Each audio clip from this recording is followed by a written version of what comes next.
Welcome back to my channel lime and life with SRK। चलिए मैं एक और रेसिपी आपके साथ शेयर कर रही हूँ। ये भी विंटर स्पेशल है जिसका नाम है रेड चिली पिकल या फिर मोटी लाल मिर्च का बनारसी अचार। तो चलिए इसको फटाफट से बनाते हैं और मुझे कमेंट सेक्शन में आप ज़रूर बताइएगा कि आपके स्टेट में इसको क्या बोला जाता है। मैंने लिया है यहाँ पर 1 किलो मोटी वाली लाल मिर्च। ये अचार मिर्च के नाम से भी आपको मार्केट में आसानी से मिल जाएगा और विंटर में तो स्पेशली आपको हर सब्जी वाले के पास ये मिलता है। अब इनको मैंने धो लिया था और ऊपर का डंठल निकाल दिया था और निकालने के बाद मैंने पानी से अच्छे से धो के और इनको एक कपड़े से पोंछ दिया था ताकि कोई मॉइस्चर ना हो। अब यहाँ पर देखिए मैं उनको ऊपर से ही काट रही हूँ। हम बीच से नहीं कट लगाएंगे, हम ऊपर से इनको निकालेंगे। तो मैंने देखिए यहाँ पर मैं कैसे कर रही हूँ, आपको विजिबल है। आप एक नाइफ से या फिर पिलर से या फिर एप्पल पिलर से भी, एप्पल कटर से भी आप इसको निकाल सकते हैं। तो ये आसानी से इसका सीड और जो भी अंदर का मटेरियल है वो सारा बाहर आ जाएगा। तो एक एक करके मैंने सारी मिर्च ऐसे ही कर लिया था यहाँ पर और इनको साइड में रख दिया था। याद रखिएगा हमें सीड फेंकना नहीं है, सीड हम बाद में इस्तेमाल करेंगे। अब यहाँ पर मैं ले रही हूँ खड़े मसाले। तो यहाँ पर मसालों का क्वांटिटी और सारा कुछ मैं डिस्क्रिप्शन में दे दूंगी। यहाँ पर मैंने सूखे मसालों को अच्छे से भूना है। तो आप एक कढ़ाई में या पैन में जिसमें भूनना चाहते हैं, मीडियम फ्लेम में आप इनको भून लीजिए। तो 3 से 4 मिनट में ये भुन जाएगा। एक चीज़ और, कुछ लोग इसमें धनिया डालते हैं और कुछ लोग धनिया नहीं डालते हैं। तो अगर आप लोग अचार में धनिया नहीं डालते हैं तो आप स्किप कर दीजिएगा। मैंने थोड़ा बाइंडिंग के लिए इसमें धनिया डाला हुआ है और इनको अब हम रोस्ट कर लेंगे। अच्छे से हमें रोस्ट करना, और जब रोस्ट हो जाएगा तो एक बर्तन में इनको हमें निकालना है और निकालने के बाद हम रख देंगे ठंडा होने के लिए। और ठंडा होने के बाद हम इसको ग्राइंड कर लेंगे, लेकिन हमें मोटा मोटा पीसना है, तो ज़्यादा महीन पाउडर हमें नहीं चाहिए। अब यहाँ पर देखिए मैं चेक कर रही हूँ, धनिया मैंने उठाई और धनिया अच्छे से क्रैक हो गई है। तो मैंने अब इसको, गैस को हम फ्लेम को मीडियम कर देंगे या लो में कर देंगे और इसको एक बर्तन में निकाल लेंगे। अब यहाँ पर मैं इसी कढ़ाई में डाल दूंगी कलौंजी, क्योंकि मैं कलौंजी होल डालूंगी, मुझे इसका पाउडर नहीं बनाना है। अगर आपको पाउडर बनाना है तो आप उन्हीं मसालों के साथ जो हमने अभी भूने हैं उसमें निकाल लीजिएगा। मैं इनको ऐसे ही डालूंगी। तो मैंने इनको साइड में रख दिया है। अब यहाँ पर देखिए मैंने मसाले को अच्छे से ग्राइंड कर लिया है, मोटा मोटा किया है, बहुत महीन नहीं किया है। अब यहाँ पर मैं एक बर्तन में निकाल रही हूँ और उसमें हम डालेंगे अपने ड्राई मसाले, जैसे कि हल्दी हो गया, आमचूर हो गया, हींग हो गया, काला नमक हो गया। ये कलौंजी डाल रही हूँ मैं। कलौंजी के बाद मैं अब सॉल्ट डालूंगी और इसमें मैं रेड चिली पाउडर भी डालूंगी।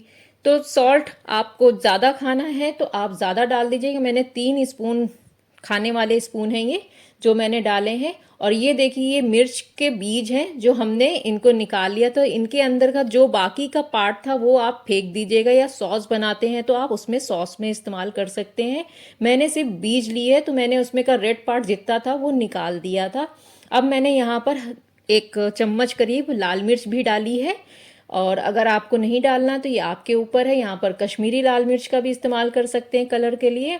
अब मैंने 3 नींबू, बड़े बड़े नींबू थे जिनका मुझे रस इस्तेमाल करना था, तो मैंने उनको इसी में निचोड़ दिया है। इस जगह पे आप विनेगर या सिरके का भी इस्तेमाल कर सकते हैं। मेरे पास अवेलेबल नहीं था तो मैंने नींबू करा। तो ये नींबू हमारा इसको मेच्योर करने में, पकाने में बहुत हेल्प करता है और लॉन्ग लास्टिंग के लिए भी बहुत अच्छा होता है। अब मैंने यहाँ पर करीब आधा किलो सरसों का तेल का इस्तेमाल किया, यानी ½ लीटर का। और इनको मैंने पहले 250 ml मैंने इस मसाले को तैयार करने में लगाया है। तो इस बात का ध्यान रखिएगा कि 1 किलो मिर्च में हमारा कम से कम ½ किलो आपका मस्टर्ड ऑयल होना चाहिए, यानी कि सरसों का तेल। तो मैंने थोड़ा थोड़ा डाल के मसाले को अच्छे से मिक्स कर लिया है।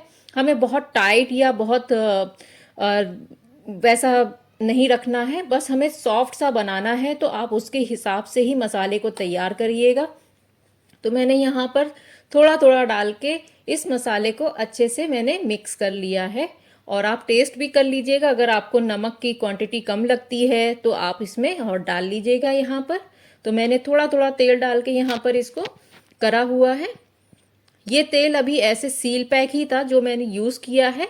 मैंने अभी इनको कुछ भी नहीं किया है। तो अगर हो सकता है अचार बनाने में आप फ्रेश ऑयल का इस्तेमाल करें। अब यहाँ पर मैं उसी पिलर से देखिए इसके अंदर अब मैं मसाले को भरूंगी।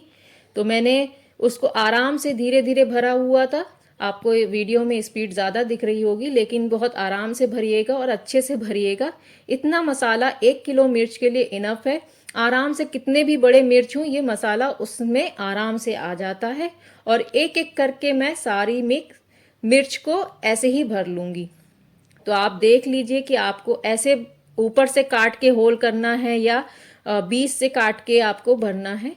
तो यहाँ पर मैंने सारी मिर्च इस तरीके से तैयार कर ली थी और उनको रख दिया साइड में।